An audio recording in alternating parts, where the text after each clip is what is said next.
Bonjour, ici Marie-Josée Lavoie. Bienvenue à Connecter Rimouski. Aujourd'hui, à l'émission, nous sommes à la journée laitière, ovine et bovine à l'Hôtel Rimouski. Après 40 ans, le Conseil de la culture du Bas-Saint-Laurent change d'image et devient Culture Bas-Saint-Laurent.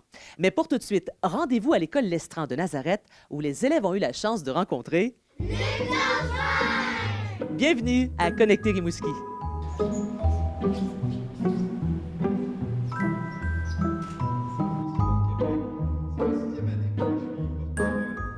C'est la première fois que je vais à Rimouski dans le cadre des Expos Sciences, puis je peux vous dire que je regrette vraiment pas d'avoir fait la route jusqu'ici quand je suis entré dans le gymnase, comme on l'a dit, de voir tous ces projets-là, de voir les affiches, de voir l'intérêt finalement pour la science qui est palpable chez vous, ça me comble de joie en fait. Il n'y avait pas que les enseignantes et les élèves de l'école Lestran de Nazareth qui étaient heureux de rencontrer l'illusionniste Luc Langevin. L'animatrice de Connecter Rimouski aussi.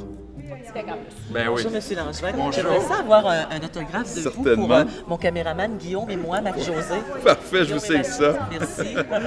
Pour Guillaume et Marie-Josée.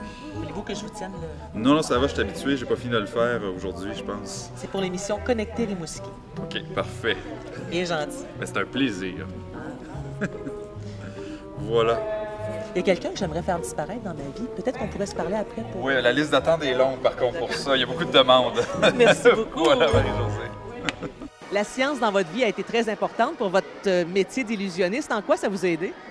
À plusieurs égards. D'une part, aujourd'hui, ça m'aide encore à développer des illusions, à créer des numéros, mais ça m'a aidé surtout à comprendre les choses, comprendre le fonctionnement des choses. Puis ça, c'est une valeur inestimable autant pour construire, peu importe ce qu'on fait dans la vie, mais pour comprendre, je dirais pour saisir le sens de certaines choses, de certains enjeux, en fait, dans la société même. Mais moi, c'est une signature. Ça m'a permis de me différencier des autres illusionnistes dans mon domaine, puisque j'ai vraiment mis la science de l'avant. Finalement, je me cache pas que c'est ce que j'utilise pour créer mes numéros. Donc, c'est ça. Qu'est-ce que vous avez fait pour Expo Science? Ben nous, on parle de la dyslexie. Ben nous, on s'est posé comme 6 questions pour savoir c'était quoi. On avait déjà entendu parler de ça, mais on savait pas trop c'était quoi. Ça fait qu'on voulait en savoir un peu plus. Bon, puis qu'est-ce que vous avez appris sur la dyslexie? On a appris qu'il n'y a pas vraiment de remède pour régler ça. Tu nais avec, tu vas toujours vivre avec ça. Les scientifiques n'ont toujours pas trouvé de remède pour remédier à ça. Bien, je suis surtout là pour les encourager, pour continuer à les pousser dans la voie de la science, à s'intéresser à la science, parce que quand on est jeune, c'est pas nécessairement facile, en fait, on peut voir dans la science quelque chose de très académique, de très ardu. C'est ce que j'essaie de faire un peu avec les Expos Sciences, de dépoussiérer un peu cette image-là, de montrer que la science, c'est le fun, finalement, qu'on peut s'amuser, on le voit d'ailleurs de plus en plus avec des émissions comme Génial à Télé-Québec, ce genre de choses-là. Les jeunes, ils aiment ça. Et puis, c'est quelque chose qui est très formateur pour eux. Ils développent leur esprit logique, leur esprit de réflexion. Donc, c'est ce que je fais aujourd'hui, c'est de leur donner un espèce de coup de pouce, de les encourager dans cette voie-là, de continuer à développer leur intérêt pour la science.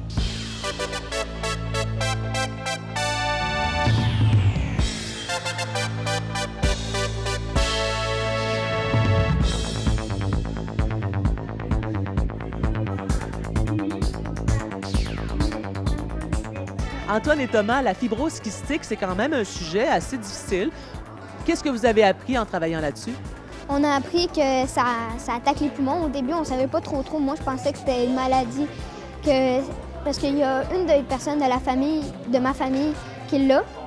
Puis, je pensais juste que tu mourrais avant qu'on meure d'habitude. Je pensais que c'était ça avant, mais en fait, c'est une maladie aux poumons. Ça bloque les poumons. Qu'est-ce que tu as appris, toi, par rapport à ça, ce travail-là? Parce que c'est beaucoup de recherches. Oui. C'est que moi, il y a 3 personnes dans ma famille qui ont la fibrose kystique. Puis je vais en apprendre plus sur ce sujet-là. Est-ce qu'il y a un remède pour soigner la fibrose kystique? Non. Il n'y a pas de remède? Non, aucun remède. Comment on peut savoir qu'on a la maladie? Bien, il y a des tests génétiques qui peuvent être effectueux parce qu'à peu près, si les 2 parents ont un gène anormal de la fibrose kystique, bien, l'enfant, il y a des grandes chances d'avoir la fibrose kystique. Puis est-ce qu'on peut vivre longtemps si on a la maladie de la fibrose kystique? Bien, si, exemple, tu as la maladie de la fibrose kystique, ça, c'est juste un exemple. Tu peux vivre 20 ans avec tes poumons, mais si tu enlèves tes poumons puis tu en mets des nouveaux, tu fais une greffe de poumons, tu peux allonger l'espérance de vie. La conjonctivite, la presbytie, Ça, c'est toutes des maladies de l'œil. On savait, comme la myopie, c'est comme c'est très fréquent, mais on savait pas comme les autres, fait qu'on s'est renseigné, puis ben, ça nous a donné des informations. Là, je vois dans votre travail qu'on se pose des questions. Pourquoi on cligne des yeux? Pourquoi est-ce qu'on produit des larmes? Le savez-vous? Est-ce que vous savez pourquoi? Bien, on cligne des yeux, en fait, pour humidifier l'œil. C'est l'un des rôles principaux, en fait, parce que sinon, on aurait les yeux secs, puis on aurait une sensation de sécheresse.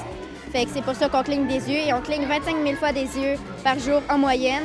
Puis le clignement d'œil est entre 100 et 150 millisecondes. Wow, c'est précis, ça?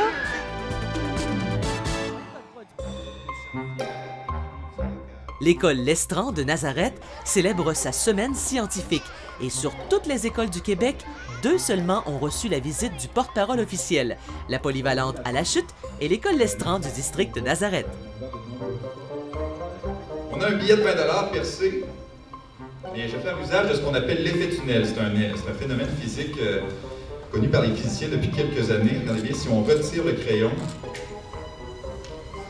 le trou disparaît complètement. Il ne laisse aucune trace à l'intérieur du billet. Le billet est comme neuf, et pourtant il était transpercé il y a un instant. Des questions?